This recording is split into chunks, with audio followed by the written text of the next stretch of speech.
First Samuel 16. I heard Samuel when I was coming in. And let's look at something about Samuel. Let's have that passage, First Samuel 16, 1. We'll start from there.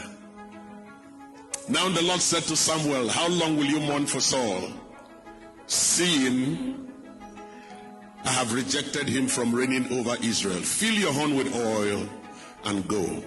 I am sending you to Jesse the Bethlehemite, for I have provided myself a king among his sons. Next verse.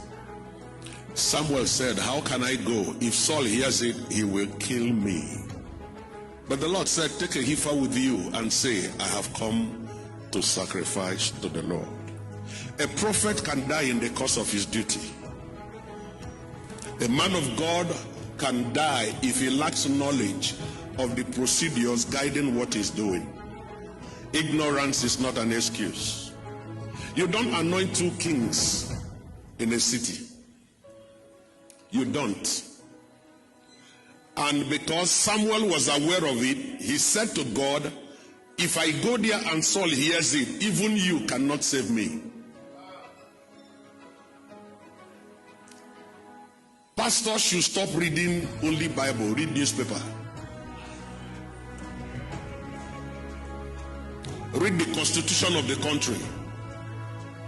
You need to know where you are, so that when you come to police station to bail somebody, you should be able to tell them what the law is saying. If not, they will collect your money and you see yourself giving bribe. But that's not what I want to share now. Saul knew that you don't anoint two. It's a principle. When the kings came, the wise men came to see Jesus, and they went to Herod. They said to Herod, a king is born in your city. Herod said, find him and let me know. And God had to wedge them and say, don't go back to Herod. Find another way and leave this city. And every 3-year-old born boy lost his life because of it. And God did not stop it. It's a law. And Samuel said to God, you can't send me on a mission where you can't defend me. And there was only one way out. The Lord said to Samuel, take an heifer. Tell them you came to sacrifice. Prophets make sacrifices. We are in a generation where pastors collect from people and they don't give.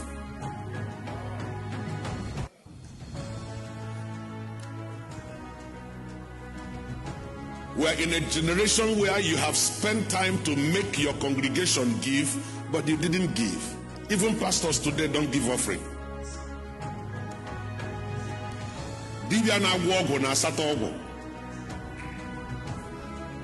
get that? And on if we are here.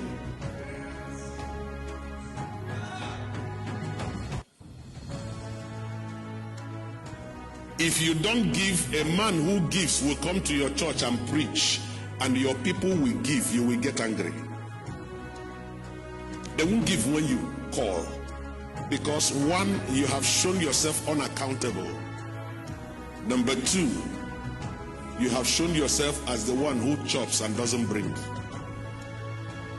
I want to encourage men of God here.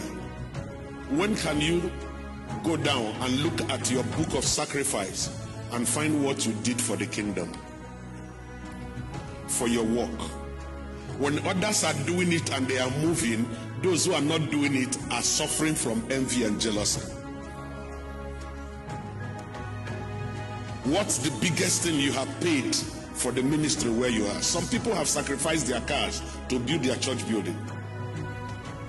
Some people stayed in hunger to be able to bring their ministry to where it is. While there are some that are just there, counting the members that are bringing, and you are not bringing. Your ministry will go nowhere. But in the course of life, there's a day that sacrifices speak, when spirits come to fight.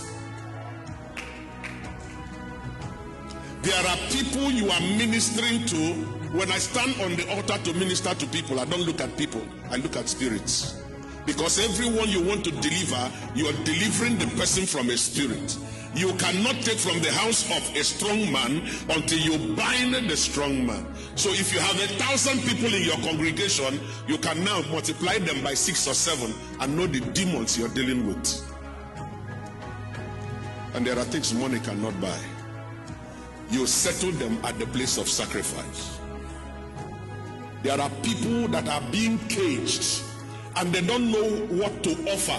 It becomes the sacrifice of the prophet that delivers them from that issue.